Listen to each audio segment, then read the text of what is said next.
Assalamualaikum warahmatullahi wabarakatuh. Perkenalkan, nama saya Pipi Febriani. Saya dari jurusan Teknik Informatika. Pada kesempatan kali ini, saya akan mempresentasikan hasil kerja saya, yaitu mengenai materi pendidikan agama 1. Baiklah, tanpa akan berlama-lama lagi, saya akan mulai saja materi yang akan saya paparkan. Yang pertama adalah rukun iman dan rukun Islam. Apakah kalian sudah mengetahui apakah rukun iman dan rukun Islam tersebut? Rukun iman adalah kepercayaan yang berkenan dengan agama. Secara lengkapnya, iman berkaitan dengan meyakini dalam hati, mengucapkan dengan lisan, dan mengamalkan menggunakan perbuatan. Sebagaimana firman Allah Subhanahu wa Ta'ala pada Al-Baqarah ayat 143.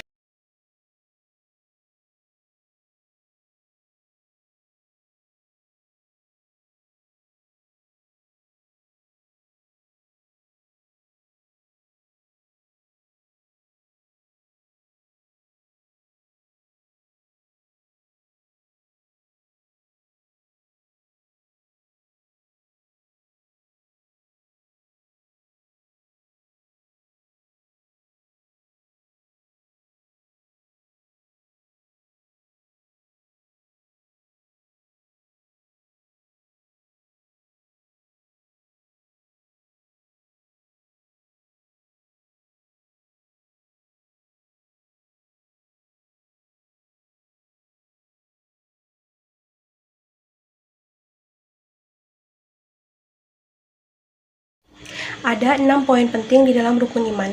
Yang pertama, iman kepada Allah Subhanahu wa Ta'ala. Yang kedua, iman kepada para malaikat. Yang ketiga, iman kepada kitab-kitab Allah. Yang keempat, iman kepada nabi dan rasul. Yang kelima, iman kepada hari akhir. Yang keenam, iman kepada qada dan qadar. Yang berikutnya adalah rukun Islam. Rukun Islam sendiri diartikan sebagai perbuatan atau amalan yang bentuk fisik dan diyakini dapat menjadi perantara untuk masuk ke surga nantinya. Adapun rukun Islam terdiri dari 5 poin penting. Yang pertama syahadat, yang kedua sholat, yang ketiga puasa, yang keempat zakat, yang kelima pergi ke haji bila mampu. Materi selanjutnya, saya akan menjelaskan nama-nama malaikat beserta dengan tugasnya. Yang pertama ada malaikat Jibril. Malaikat Jibril ditugaskan untuk menyampaikan wahyu Allah Subhanahu wa Ta'ala dan meniupkan roh kepada janin. Yang kedua ada malaikat Mikail. Malaikat Mikail bertugas untuk memberikan rizki kepada setiap makhluk hidup. Jadi setiap makhluk hidup sudah ditentukan rizkinya oleh Allah Subhanahu wa Ta'ala. Yang ketiga ada malaikat Israfil. Malaikat Israfil diberi tugas untuk meniupkan sangkakala pada hari kiamat dan hari kebangkitan kelak. Yang keempat, ada malaikat Israel. Malaikat Israel diberi tugas untuk mencabut nyawa setiap makhluk hidup. Jadi setiap makhluk hidup itu tidak akan ada yang kekal. Setiap makhluk hidup pasti akan mengalami yang namanya kematian. Yang kelima, ada malaikat Raqib. Malaikat Raqib diberi tugas untuk mencatat semua amal baik di dunia. Yang keenam ada malaikat Atid. Malaikat Atid diberi tugas untuk mencatat semua hal buruk yang diperlakukan oleh manusia di dalam dunia. Yang ketujuh ada malaikat Munkar. Malaikat Munkar diberi tugas untuk menanyakan kepada setiap manusia tentang hal-hal keburukan yang diperbuat manusia di alam dunia. Yang ke-8 ada malaikat Nakir. Malaikat Nakir diberi tugas untuk menanyakan hal-hal kebaikan yang manusia perbuat di alam dunia. Untuk materi selanjutnya, saya akan menjelaskan nama nabi dan rasul beserta kisah kenabian. Nabi Adam alaihi salam merupakan nabi sekaligus manusia pertama yang Allah ciptakan di bumi sebagai khalifah. Penciptaan Nabi Adam, manusia lainnya sendiri, dari segumpal tanah, kemudian ditempatkan di surga Allah Subhanahu wa Ta'ala. Selain itu, Allah juga menciptakan pasangan Nabi Adam dari tulang rusuk sebelah kirinya yang bernama Siti Hawa. Namun kemudian pada akhirnya atas kehendak Allah Subhanahu wa Ta'ala, Nabi Adam beserta Siti Hawa diturunkan ke bumi untuk ditugaskan memberikan peringatan pada anak cucu Adam agar menyembah hanya kepada Allah Subhanahu wa Ta'ala. Yang kedua adalah Nabi Idris alaihissalam. Nabi Idris memiliki garis keturunan ke-6 dari Nabi Adam secara langsung, dan Nabi Idrislah yang menjadi nabi keturunan pertama dari Nabi Adam. Selain itu, dengan melanjutkan keturunannya, Nabi Idris merupakan kakek dari ayah Nabi Nuh. Untuk ajarannya, Nabi Idris mengajarkan tentang tauhid, menegakkan agama Allah, serta mengajarkan bagaimana untuk beribadah kepada Allah, dan memberikan pedoman hidup pada para pengikutnya supaya mereka selamat dari siksa baik itu di dunia maupun di akhirat. Yang ketiga adalah kisah tentang Nabi Nuh alaihissalam. Jika membahas tentang Nabi Nuh, maka akan ingat dengan kisah bateranya, kapalnya yang begitu besar yang mampu menerjang banjir yang begitu dahsyat. Yang paling terkenal dari Nabi Nuh ialah tentang bahteranya yang membinasakan sebagian manusia tak beriman karena tak mau mengikuti bahtera Nabi Nuh ketika terjadi banjir bandang yang melanda seluruh dunia. Yang keempat ada kisah Nabi Hud alaihissalam. Nabi Hud merupakan utusan Allah untuk kaum Ad, yakni sebuah wilayah yang terletak tepat di antara Oman dan Yaman, di mana saat itu kaum Ad masih membangkang serta menyekutukan Allah hingga akhirnya kaum Ad diberi azab oleh Allah Subhanahu wa taala. Azab tersebut berupa angin topan yang disertai dengan petir dan hujan. Yang kelima ada Nabi Soleh alaihissalam. Nabi Soleh alaihissalam ialah nabi yang tinggal di daerah Al-Hijr atau saat ini bernama kota Madain Salih, di mana pada waktu itu wilayah tersebut masih dalam bentuk pegunungan yang berada di antara Madinah dan Syam atau Syria. Di samping hal tersebut, karena ajaran Nabi Saleh tak diterima oleh kaum Samud, maka diberikan azab oleh Allah Subhanahu wa taala seperti azab yang diberikan kepada kaum Ad. Selain hal tersebut, salah satu mukjizat yang diberikan oleh Allah kepada Nabi Saleh yakni seekor unta betina yang lahir dari celah-celah batu. Yang keenam adalah kisah dari Nabi Ibrahim alaihissalam. Nabi Ibrahim atau bapak para nabi ini lahir di daerah Ur, yakni daerah yang berada di bagian Irak ketika zaman Raja Namrud bin Kan'an. Nah, tugas Nabi Ibrahim ini adalah untuk mengajarkan tauhid pada Allah karena masyarakat di sana pada waktu itu masih menyembah berhala. Salah satu cara mengajarkan ketauhidan mereka adalah dengan menghancurkan berhala-berhala, sehingga membuat Raja Namrud marah dan Nabi Ibrahim dibakar. Namun berkat kuasa Allah, Nabi Ibrahim tak terkena kobaran api sedikit pun dan ia masih selamat. Yang ketujuh ada kisah Nabi Lut alaihissalam. Nabi Lut adalah keponakan dari Ibrahim yang diutus oleh Allah Subhanahu wa taala pada kaum Sodom dan Gomorrah yang mempunyai perilaku seks serta hal yang menyimpang. Allah menurunkan azab pada kaum tersebut yang berupa gempa bumi disertai dengan angin kencang dan hujan batu sijil, sehingga kota tersebut hancur bersama dengan penghuninya. Yang kedelapan ada Nabi Ismail alaihissalam. Nabi Ismail ialah putra dari Nabi Ibrahim dan istri yang bernama Siti Hajar, di mana beliau juga merupakan kakak dari Nabi Ishak. Salah satu kisah yang paling terkenal adalah ketika Nabi Ismail akan disembelih oleh Nabi Ibrahim atas perintah Allah dalam mimpinya, yang kemudian ketika proses penyembelihan diganti dengan kambing. Peristiwa ini bisa kita sebut dengan peristiwa Idul Adha, yaitu pemotongan hewan kurban pada saat Idul Adha. Yang ke-11 adalah Nabi Yusuf alaihissalam. Kisah Nabi Yusuf yang paling terkenal ketika beliau dibuang ke sumur oleh 10 saudaranya, karena memang Nabi Yakub memberikan kasih sayang lebih pada Nabi Yusuf. Berkat pertolongan Allah Subhanahu wa taala, Nabi Yusuf selamat dari sumur, kemudian dibawa ke Mesir. Dan di Mesirlah ia menjadi orang yang sukses, yaitu menjadi seorang raja yang memiliki julukan Al-Aziz, artinya Raja Khedfir. Yang ke-12 ada Nabi Ayub alaihissalam. Berkisah tentang Nabi Ayub, ia merupakan sosok seorang yang paling sabar ketika menghadapi ujian. Bagaimana tidak, ketika penyakit kulit yang dideritanya membuat harta, anak, bahkan istrinya meninggalkannya, ia tetap menyembah Allah dan tidak sedikit pun mengeluh kepada Allah Subhanahu wa taala. Yang ke-13 ada Nabi Syu'aib alaihissalam. Nabi Syu'aib ialah satu di antara nabi yang berasal asli dari bangsa Arab, di mana Nabi Syu'aib sendiri diambil dari bahasa Arab yang artinya jalan kebenaran. Nabi Syu'aib ini merupakan utusan Allah pada kaum Madyan yang hidup di bagian barat Laut Hijaz atau tepatnya di daerah Al-Ba'da, di mana kaum Madyan sendiri adalah orang-orang yang pandai dalam bidang perdagangan serta bercocok tanam. Namun, kaum tersebut sangat licik, suka menipu ketika bertransaksi. Sehingga kemudian Allah menurunkan azab untuk kaum Madin yang berupa angin panas sehingga membuat kulit terbakar dan dahaga yang amat dalam. Tak hanya itu juga, Allah juga mendatangkan awan hitam, gempa bumi, serta petir yang menghancurkan seluruh kota Madin. Salah satu kisah yang paling terkenal dari Nabi Musa ialah ketika tongkatnya membelah lautan biru pada saat Raja Fir'aun mengejar Nabi Musa alaihissalam. Yang ke-15 ada Nabi Harun alaihissalam. Nabi Harun ialah kakak dari Nabi Musa alaihissalam yang dilahirkan ke bumi untuk memimpin Bani Israel, di mana ia hidup selama 123 tahun dan wafat pada tahun 1408 Masehi di Bukit Nabu. Kisah Nabi Harun ini memang tak pernah lepas dari Nabi Musa, sebab keduanya memang melakukan dakwah secara bersama-sama.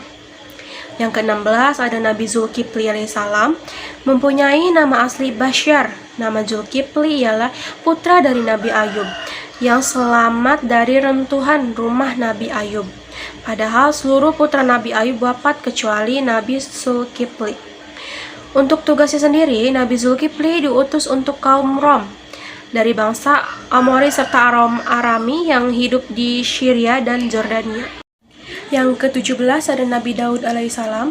Nabi Daud adalah ayah dari Nabi Sulaiman, yakni mendapatkan mukjizat berupa kitab Zabur. Bahkan beliau juga mendapatkan mukjizat lainnya, yakni berupa mampu mengerti bahasa burung, melembutkan besi dengan tangan kosong, serta memiliki kecerdasan akal. Yang ke-18 ada Nabi Sulaiman alaihissalam. Nabi Sulaiman adalah putra dari Nabi Daud yang melanjutkan pembangunan Baitul Maqdis. Beberapa keistimewaan yang dimiliki Nabi Sulaiman yakni merupakan seseorang yang bijaksana meski usianya masih remaja, berbicara dengan hewan, mampu menundukkan jin serta angin, bahkan mau menuruti berbagai perintahnya. Dan kami abadikan untuk Ilyas pujian yang baik di halangan orang-orang yang datang kemudian. Kesejahteraan dilimpahkan atas Ilyas. Sungguhnya demikianlah kami memberi balasan kepada orang-orang yang berbuat baik. Sesungguhnya dia termasuk hamba-hamba kami yang beriman. Yang ke-20 ada Nabi Ilyasa alaihissalam. Nabi Ilyasa yakni masih keturunan dengan Nabi Yusuf, yang merupakan keturunan keempat, di mana Nabi Ilyas diutus oleh Allah pada kaum Bani Israel dan Arami supaya mereka mau kembali ke jalan yang benar, yakni di jalan Allah Subhanahu wa taala. Yang ke-21 ada kisah Nabi Yunus alaihissalam. Kisah Nabi Yunus alaihissalam yang paling terkenal adalah ketika beliau masuk ke dalam perut ikan paus selama 40 hari. Selain itu, tugas Nabi Yunus sendiri adalah untuk mengajarkan ketauhidan pada kaum Assyria agar menyembah Allah Subhanahu wa taala. Yang ke-22 ada Nabi Zakaria alaihissalam. Nabi Zakaria ialah utusan Allah pada kaum Bani Israel di Palestina agar meninggalkan kemaksiatan, kemungkaran, kezaliman, serta menimbulkan kerusakan di muka bumi. Salah satu kisah yang paling terkenal dari Nabi Zakaria ialah saat beliau berdoa supaya diberikan keturunan, maka Allah kemudian mengabulkan sesuai dengan Quran surat Maryam ayat 4-6.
Pada materi selanjutnya, saya akan menjelaskan tentang 4 kitab suci Allah Subhanahu wa taala beserta isi ajaran pokoknya. Yang pertama ada kitab Taurat, Kitab ini diturunkan oleh Allah Subhanahu wa taala kepada Nabi Musa sebagai pedoman hidup bagi Bani Israel. Sebagaimana diketahui saat itu Fir'aun menganggap dirinya sebagai Tuhan.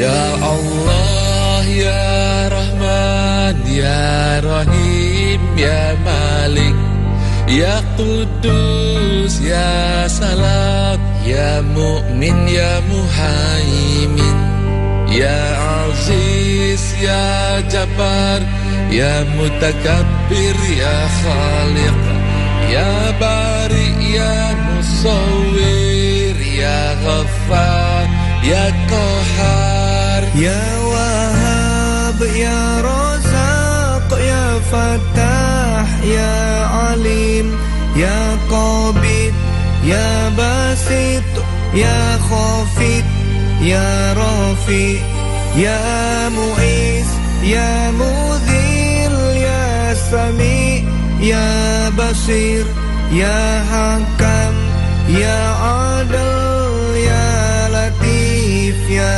Khabir, Ya Halim, Ya Azim, Ya Ghafur, Ya Syakur, Ya Ali, Ya Kabir, Ya Hafiz, Ya Mukit, Ya Hasib, Ya Jalil, Ya Karim, Ya Raqib, Ya Mujib, Ya Wasi', Ya Hakim, Ya Wadud, Ya Majid, Ya Ba'id, Ya Syahid, Ya Haq, Ya Wakil, Ya Qawi, Ya Matin, Ya Wali, Ya Hamid, Ya Musi, Ya Mubdi, Ya Mu'id, Ya Muhyi, Ya Mumit, Ya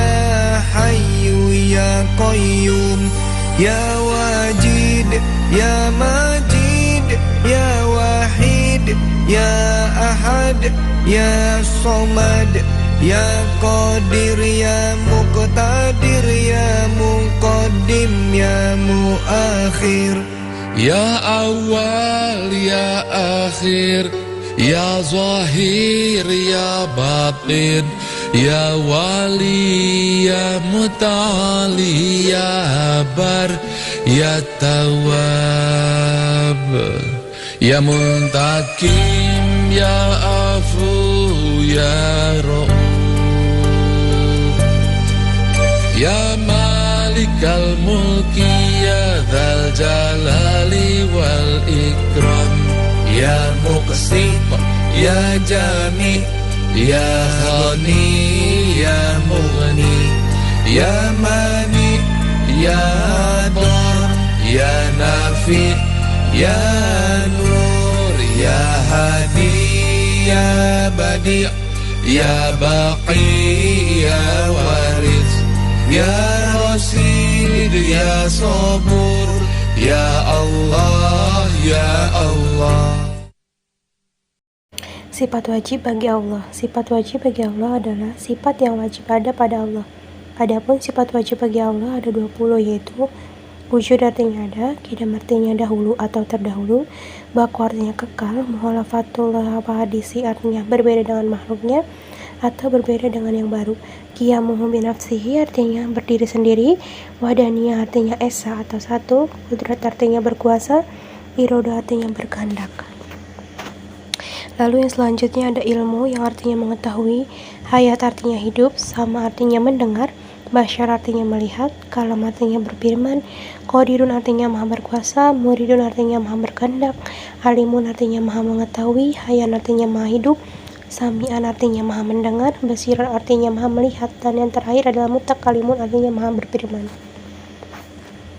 Sedangkan sifat mustahil bagi Allah adalah sifat yang tidak ada pada Allah.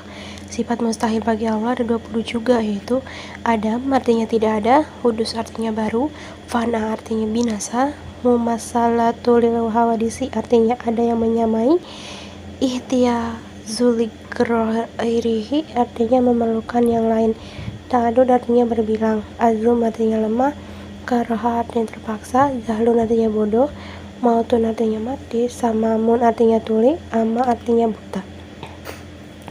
Yang selanjutnya ada bakamun artinya bisu, azian artinya zat yang lemah, karihan artinya zat yang terpaksa, zahilan artinya zat yang sangat bodoh, mayitan artinya zat yang mati, asama artinya zat yang tuli, ama artinya zat yang buta, abkama artinya zat yang bisu. Yang selanjutnya adalah sifat jaiz bagi Allah. Adalah sifat yang mungkin boleh dimiliki dan boleh tidak dimiliki oleh Allah Subhanahu wa taala. Sifat jaiz Allah hanya ada satu, yaitu fil kulli mumkinin au tarkuhu, artinya Allah itu berwenang untuk menciptakan dan berbuat sesuatu atau tidak sesuai dengan kehendaknya. Materi selanjutnya adalah sifat wajib, jaiz, dan mustahil pada Rasul. Terdapat 4 sifat wajib bagi Rasul yang perlu diketahui umat muslim.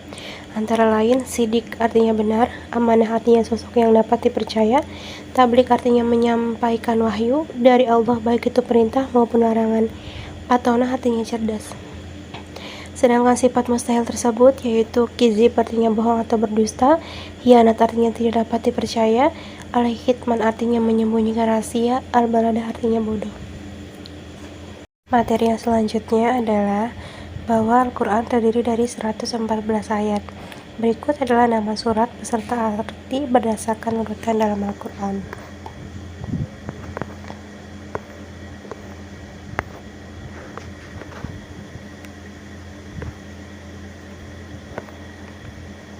Yang pertama adalah Al-Fatihah, yang artinya pembukaan. Yang kedua adalah Al-Baqarah, sapi betina. Al-Imran, keluarga Imran. An-Nisa, wanita. Al-Maidah, jamuan. Al-An'am, binatang ternak. Al-Arab, tempat yang tertinggi. Al-Anfal, harta rampasan perang. At-Taubah, pengampunan. Yunus, Nabi Yunus. Hud, Nabi Hud. Yusuf, Nabi Yusuf. Ar-Rad, guru atau petir. Ibrahim, Nabi Ibrahim. Al-Hajar, Al-Hijr, nama gunung. An-Nahl, lebah. Al-Isra, memperjalankan di waktu malam. Al-Kahf, penghuni-penghuni gua. Maryam, surat Maryam. Toha artinya Toha. Al-Anbiya, nabi-nabi. Al-Haji, al-mu'minum, orang-orang mukmin. An-Nur, cahaya.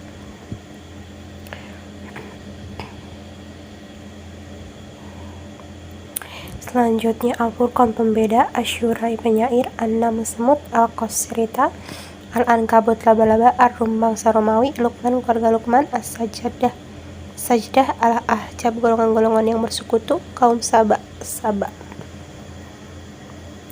Kemudian ada Fatir, artinya pencipta. Yasin, As-Saffat, barisan-barisan. Sad, Az-Zumar, rombongan-rombongan. Al-Mu'min, orang yang beriman. Fusilat, yang dijelaskan. Asyura, musyawarah. Az-Zukhruf, penghiasan. Ad-Dukhan, kabut. Al-Zaisiyah, yang bertekuk lutut. Al-Khaf, bukit-bukit pasir. Muhammad, Al-Fat, kemenangan. Al-Hujurat, kamar-kamar. Qaf, Az-Zariyat, angin yang menerbangkan. At-Tur, bukit. An-Nazam, binatang. Al-Qamar, bulan. Ar-Rahman, yang maha pemurah. Al-Waqi'ah, hari kiamat. Al-Hadid, besi. Al-Muzadilah, wanita yang mengajukan.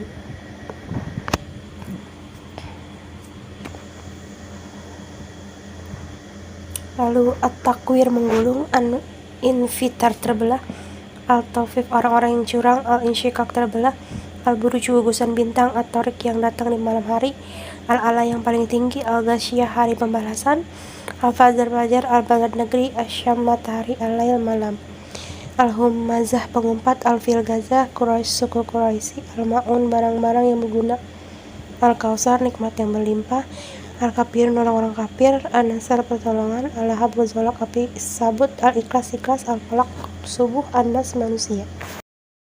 Yang terakhir adalah kisah kelahiran Nabi Muhammad SAW beserta perjalanannya pada saat Isra Mi'raj. Kelahiran Nabi Muhammad SAW yang merupakan Nabi akhir zaman ini lahir di Mekah pada tahun gajah atau sekitar 570 Masehi. Disebut tahun gajah karena pada saat itu ada pasukan gajah yang dipimpin oleh Abraha Abasyah yang ingin merobohkan Ka'bah.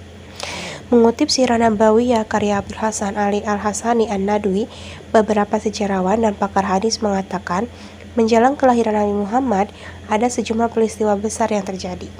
Peristiwa itu di luar nalar manusia, mengarah pada dimulainya era baru bagi alam dan kehidupan manusia.